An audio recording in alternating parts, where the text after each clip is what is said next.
Ah, doing all right.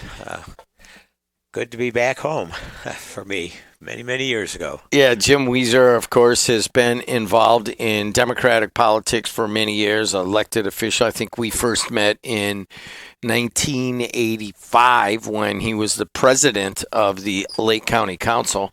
And so that would have been 40 years ago. Yeah, and I was mentioning to Adriana that the first time I was in this studio was 50 years ago when I was a candidate for the Highland Town Council. I was 27 years old, 1975, and I got interviewed by, I think it was Larry Peterson who interviewed me, Gosh, we could have a candidate. lot of fun on going through some of those names, but I do want to hit on Larry Peterson. This is, of course, Weezer's podcast, and we're going to hit some of the main themes that are going on in the world right now. But Larry Peterson taught me how to do news, and I'm pretty sure that in America you couldn't get a better teacher than Larry Peterson. You know, you're absolutely right. When I got somewhat comfortable after I got elected, because I was still so young, and I was nervous when I would do interviews, and I started to get comfortable. Never got comfortable when Larry interviewed me because he always asked the toughest questions.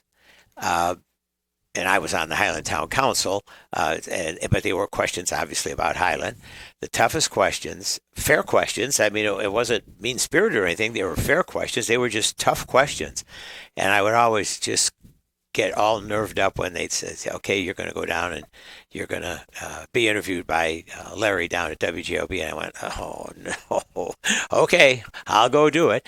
And I learned from him. I learned I was on the other end of the interview, but I learned how to give appropriate answers and not try to beat around the bush because he'd nail you if you if you didn't answer uh, directly. He'd let you have it, and I learned a lot from Larry, and he was great for this station. He was great for our community. He did such great shows.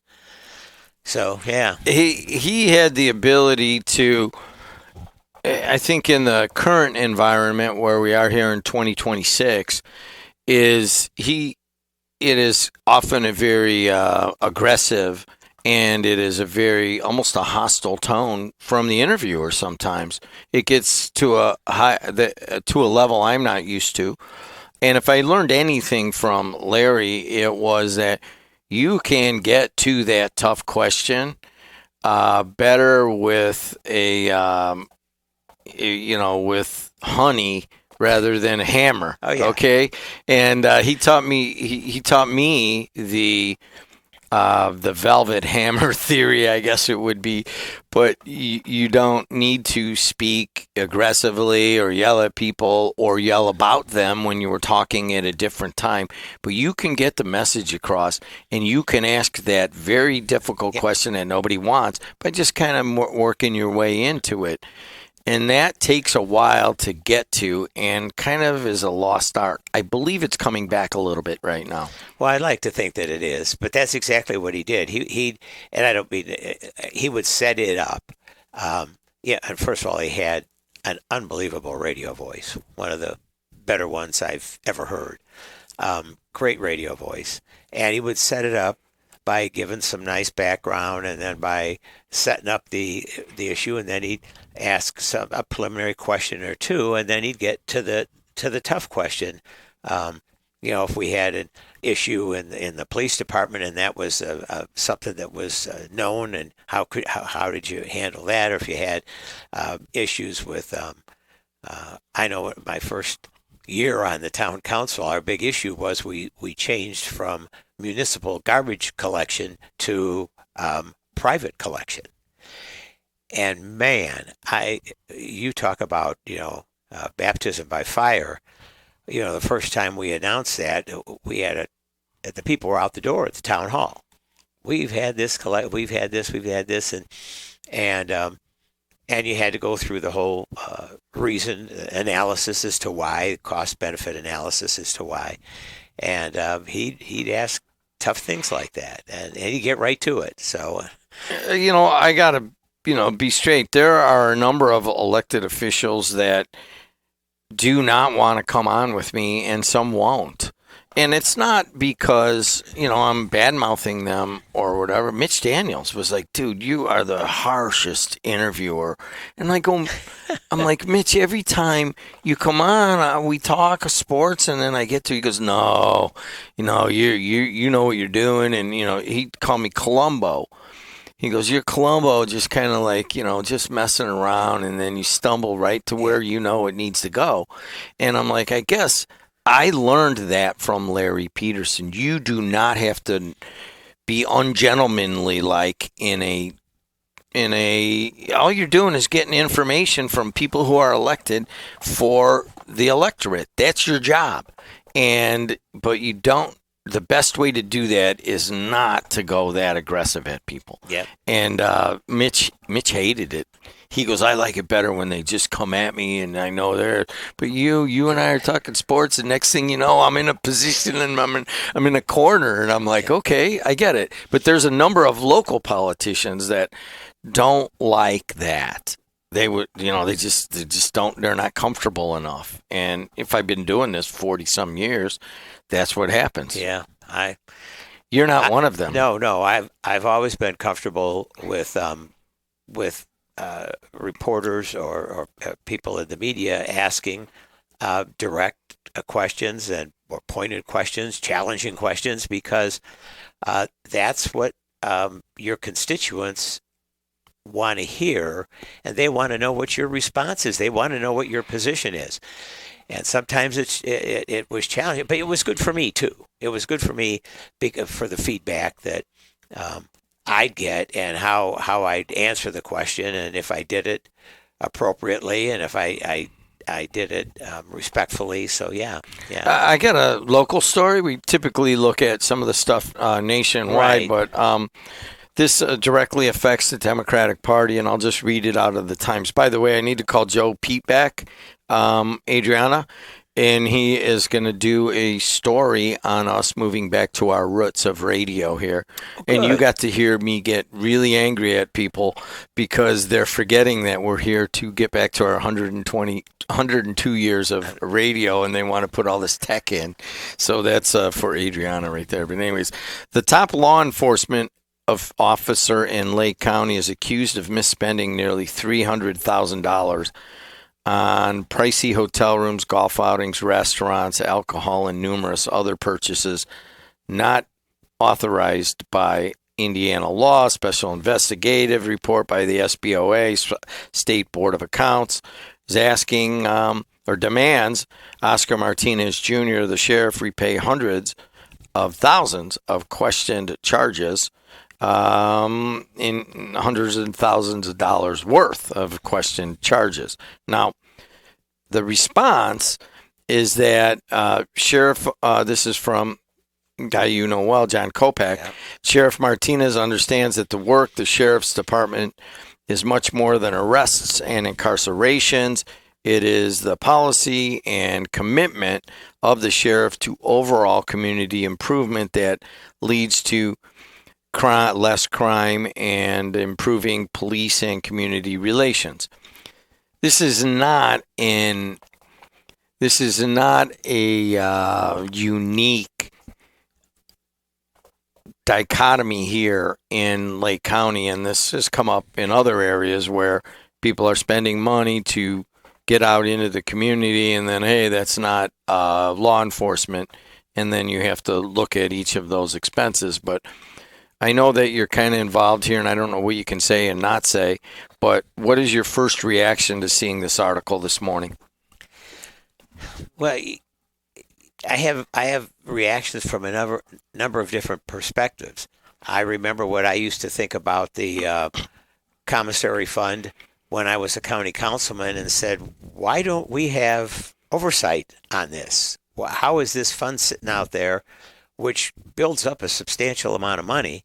And for those people that don't know, it's money that's actually received from the inmates, because we have to remember that the inmates in this particular case are not for the most part, convicted criminals. There are people that are detainees awaiting trial. And so the inmates would want various services that provided to them, and they would have to pay for it. And they would pay, and it would go into what they call the commissary fund. So I look at it, one, from a county council perspective, and I used to say, why isn't that included? I know we do the sheriff's budget. Why isn't that included in the budget? And there would be all these reasons that were given. Primarily, you got to remember, Lake County is one of 92 counties. In most of the counties in the state of Indiana, the sheriff is the sheriff. He is the sole. He may have deputies, or she may have deputies, but the sheriff's the sole law enforcement officer. There's no Hammond Police Department, or there's no police department of this city or that town, because many of the counties don't even have the cities and towns. So that's a fund that the Sheriff's Association is very protective of. And I battled that as a county councilman. Now, put my other hat on. For 9 years, I was the attorney to the sheriff of Lake County when Stephen Stiglitz was the sheriff. And then you get to see another side of it. I can't say that I agreed with it from a financial oversight perspective. I still thought the county council should have oversight, but I also discovered that there were many opportunities that the sheriff could utilize these funds in a very legitimate, appropriate way to advance the cause of law enforcement, by working with nonprofit organizations, by working with religious organizations, and getting out the word and doing programs on drug and alcohol abuse and things, educational programs that would benefit the community and help in law enforcement. So there's that aspect of it. Then there's the State Board of Accounts, which has always been a challenging entity to work with when you're an elected official, and their review of things. Now, in this case, it was a special review. It wasn't just a typical regular audit of a governmental entity or governmental agency. So not wanting to. There's legitimacy to both sides of the issue. Until I got a phone call at home last night about 8 or 8:30 that alerted me to this, I wasn't even aware of the situation because I'm not out there anymore. I'm not involved anymore as an elected official, nor as the county chairman any longer. I probably would have had more knowledge of it were I still the chairman. So I don't know the particulars. I know that from a philosophical perspective, it can be a legitimate use of the money. But I also know that if the State Board of Accounts is doing a very detailed analysis, there's reasons to be, I think there's reasons to be concerned, but I don't think it's just, I know the first reaction of people is, oh my God, there's corruption, there's people getting money, he's taking vacations or doing whatever. But you kind of have to temper that and take a deep look, a deep dive into it. And I know I saw a couple of the comments from John Kopak as to, hey, this is why it was being done. But it raises eyebrows and it raises questions that are legitimate to be considered. So I get that. I mean, community policing, community involvement with organizations has been at the forefront of policing for the last at least the last decade, time, right? Yeah. So Oscar Martinez is at a lot of places, and he puts out a lot of money to nonprofit organizations. And the largest category of questioned spending included 221 donations to various nonprofits, churches, labor organizations, and so forth, totaling $265,000, including money for 43 golf outings and advertising, media, and events that personally benefited Martinez. So that's the one part of Joe Pete in Dan Carden's article at the Times that I was just a little bit like, all right, if he's giving money to a golf outing, how is that like personally benefiting him?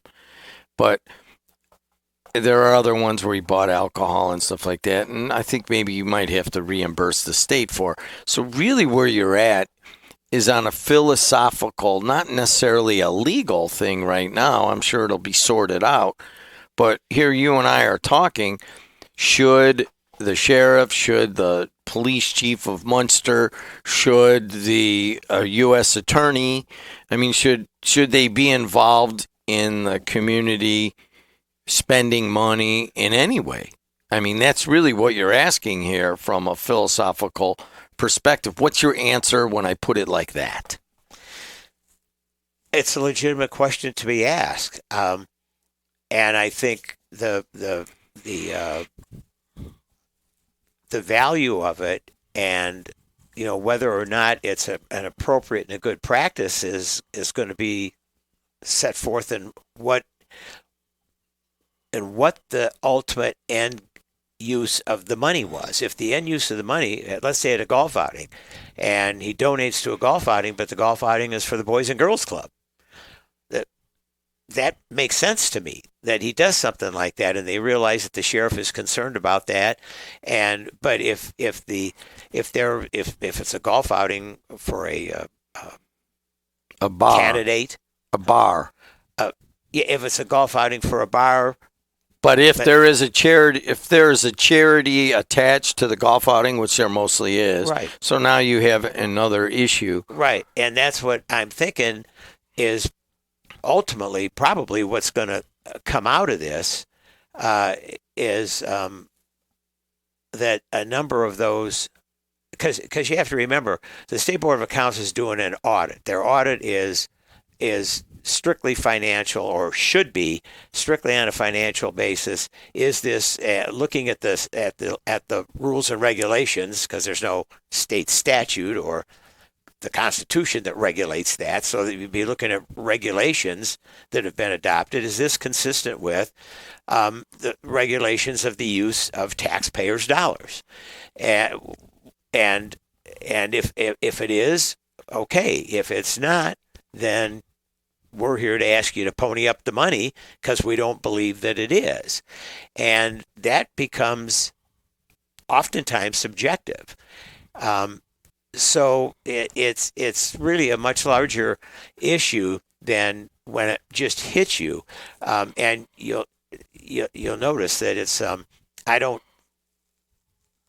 believe that it rises, at least at first blush, and I don't believe it rises to the level of criminal activity, but it could rise to the level of these expenditures, or some of these expenditures haven't been consistent with rules and regulations and practice that we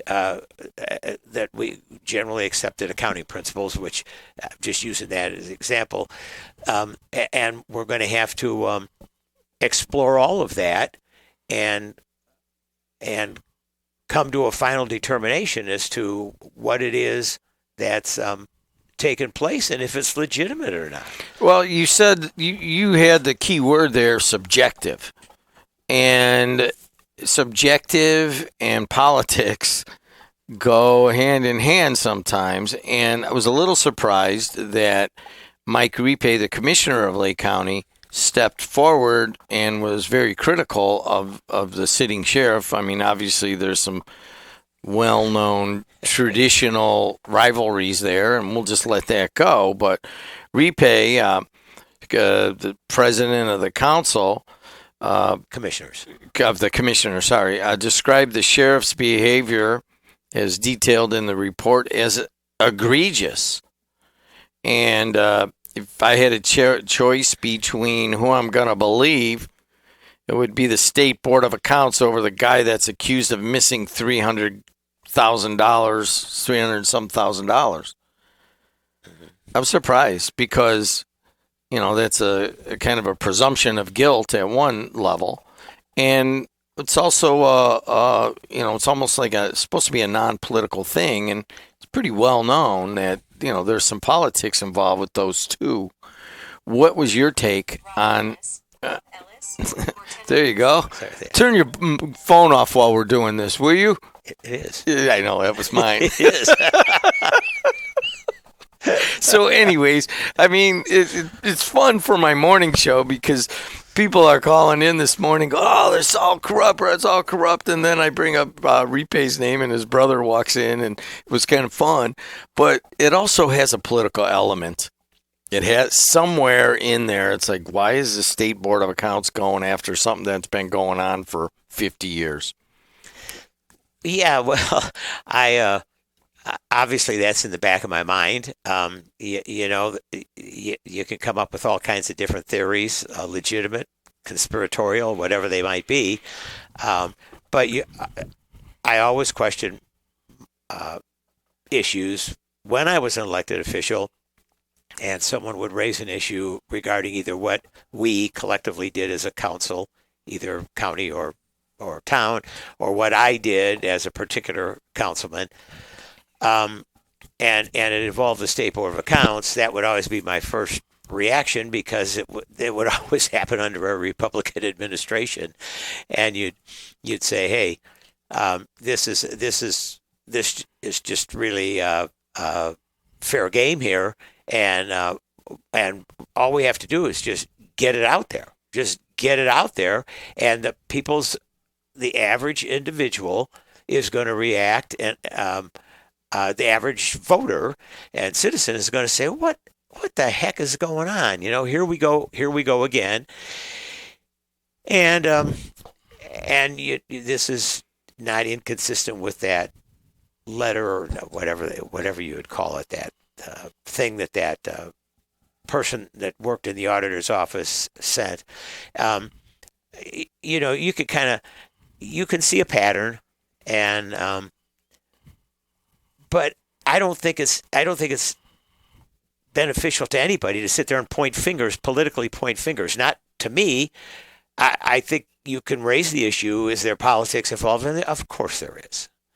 To what extent? Don't know. But sometimes the State Board of Accounts can be the governor's doge. Let's leave it right there. Let's leave it right there. This is the Wieser podcast, and Adriana Alvarez is producing, and Jim Wieser. Please don't end it right now for a second. No. Yeah. We're going to do a short segment also, a second one, and we're going to do that in 5 seconds. We'll let some dead air there so we know where it is. Hey, everybody, this is a special segment of the Wieser podcast, and we talked about some local stuff in a recent podcast. You had a couple things you wanted to talk about directly. What are they? Well, it's a new year, and a lot's been happening. I haven't, the podcast was kind of shut down for the holidays, so I come back thinking that, okay, are there going to be issues to talk about? Lord, you talk about issues. I mean, it's unbelievable what's taken place. You may recall at the last podcast before we left, there was actually a special podcast in the afternoon about what the Indiana State Senate did. Redistricting, which was incredibly commendable. On behalf of the Senate and those senators, especially on the Republican side, that took on the president and said, we're not doing it. It's not the right thing. It's not the right timing, and we think it's wrong. And that was wonderful. So it kind of buoys your spirits, and you say, okay, let's go into a new year. Now, maybe can we see some type of bipartisanship? The sad thing is, it's not going to happen. I hate to say that. It's not going to happen either certainly not at the national level. Turn that thing off. Who would be calling me while I'm on the air? That means they're not listening, right? I'll turn it off. Certainly at the national level, and sad to say, I don't think it's going to happen at the state level either. There isn't just going to be an epiphany on behalf of members of the Republican Party and who were valiant enough to stand up to the president, but I can guarantee you that doesn't mean they're not going to remain Republican in their thoughts. They're not going to remain part of the organization, and I fear my greatest concern in talking to legislators is that we have a short session in Indiana. We have a short session, long session. This is the short session this year. They're already saying it's going to end February 27th, even though it could go to March 14th. But they're saying we're ending it February 27th. Well, they already spent, and that's because they took 2 weeks on the redistricting issue. And so here we are, January 6th. So what are we going to get done? I mean, think about it realistically. What is going to get done legislatively in 6 or 7 weeks? Not much. There's going to be a lot of infighting in the Republican Party because of what transpired. Everybody's going to be looking over their shoulders and running to the board every day, either locally or downstate, to see who's getting primaried, who's filing, that's going to dominate the legislative session. And there's huge issues that we should be addressing. I hope, and they claim they're going to correct some of the issues from Senate Enrolled Act, or in Senate Enrolled Act 1, that's fiscally restraining us right now, certainly restraining cities and towns. So I don't see anything really changing, or I don't see us getting anything accomplished. It's the midterm elections. Filing begins tomorrow. Filing starts tomorrow for all offices, congressional offices, state offices, local offices. That's where the focus is going to be. That is going to be the focus. And there just isn't much that's going to get done, and that's really unfortunate. Really well, sad. If you just look at it on our state, and I do want to hit a couple of national things. Yeah. On our state, recently, it was a internationally covered story when the state legislators here, the state Senate, voted to not redistrict, which, if you guys followed the whole redistricting thing, it was mostly to get Frank Mervan out of where we're sitting right now to perhaps get a Republican in by drawing a banana-shaped district. And the Indiana Republicans said, we're not doing that.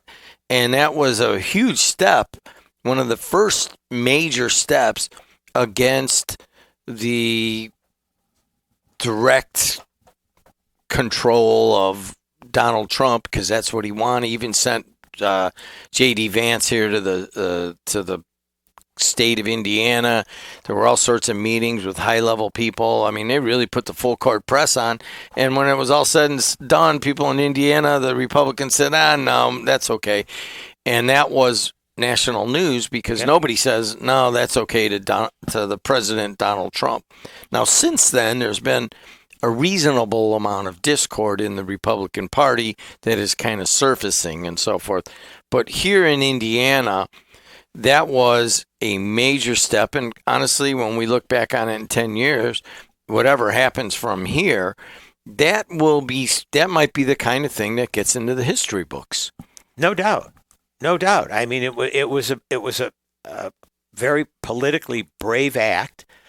It was an unbelievably encouraging, a courageous moral act on the part of the Republicans, especially considering that the Republican Party itself stood up. It'd be one thing to say, well, okay, there was a combination of Republicans and Democrats that beat this thing. No, 21 Republican senators voted against the president versus 20 or 19 in favor of the president. That was amazing. But a couple of examples, and I might sound like I might digress, but I'm going to just jump to the national thing. here's what's going to happen. Two things that of interest that look benign in the press, but I thought were really significant. There were two pieces of legislation that passed with near unanimous bipartisan support in Congress recently. One was a water improvement and water cleansing act in the state of Colorado. Really needed, really important, studied for years, brought forth by Congressman Boebert. And it passed total bipartisan support. Trump just vetoed it. Why did he veto it? Because even though he took her to the Situation Room and they tried to browbeat her, she opposed him on the release of the Epstein files. Well, I'll show you. And he vetoed it for no other reason. Total bipartisan bill, no other reason. And one other one down in Florida, where an Indian tribe they wanted to give more control back to the Indian tribe over their lands. And again, total bipartisan support. A Republican congressman, I forget his name and I apologize, sponsored the bill, total Trump supporter.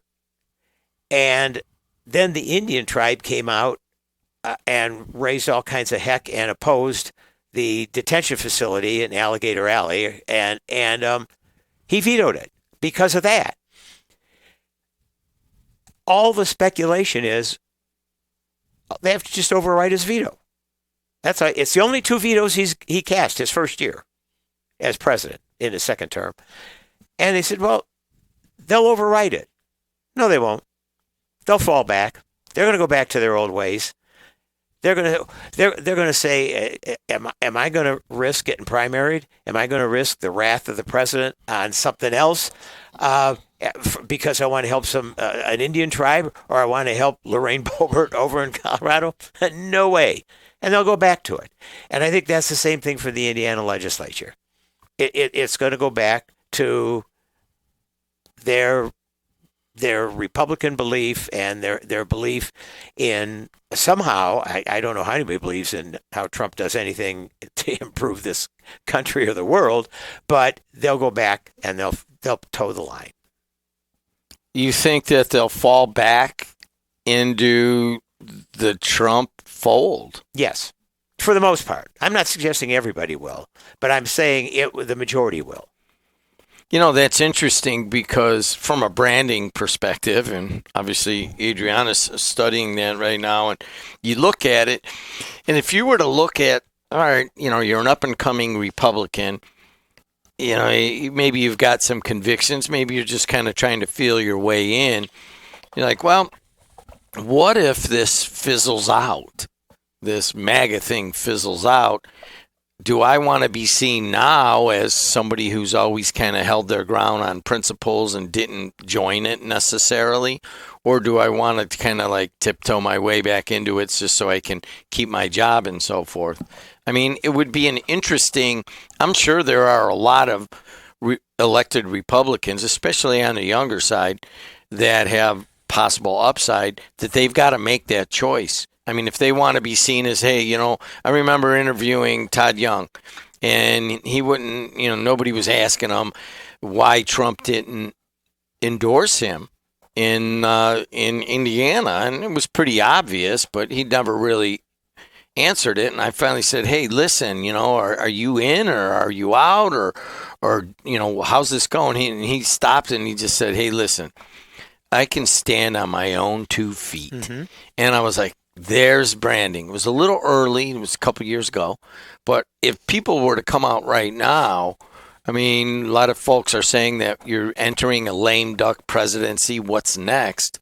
If you were looking at what was next in the Republican Party, you may be coming back to more traditional conservatism, is what I would see as a kind of a risky thing. But you may get primaried, but if you're able to win that, as a traditional Republican, you could really be in a position to zoom up because everybody is kind of falling in line like you're talking about. Yeah. Does that make any sense to you from a branding Yeah, I get what you're saying. And there are, I'm sure, those brave few that would be willing to go about it in that manner. But the problem is if you look around globally, just look around the world, government is in many, many parts of the world, including our country, is not government by the people or by rule of law. It's government by power. It's government by power. And when they see who's getting the results and who's moving up as a result, because of that, it's just virtually impossible. It's so difficult to avoid that. It's just difficult. It's hard to look down the road when that's right in front of you. That's where I think people go, unfortunately. One last thing. We invaded Venezuela and took out their leader. Right. Brought him back and put him up for charges in New York. We're talking about possibly taking Greenland. What's happening? That's my point. It sort of proves the point. What's happening is it all involves how much, well, in Trump's case, it involves how much power you can amass and how much money he can make for his family. And that is the motivate. When that's your guiding factor, we're all in trouble, but that's what's going to happen. I mean, you control, whether we all like it or not, he controls the most powerful military in the world. They've got their obligation he's the commander in chief. And as ludicrous and as ridiculous from a governmental perspective as taking over Greenland, to stand there and decide that what you're going to do is, I'm not going to stop at Venezuela, and everybody knows Colombia's about next. the oil. Colombia's next, and then Greenland, and then wherever else he decides or wants to go. There has to come a point in time when people have got to say enough is enough.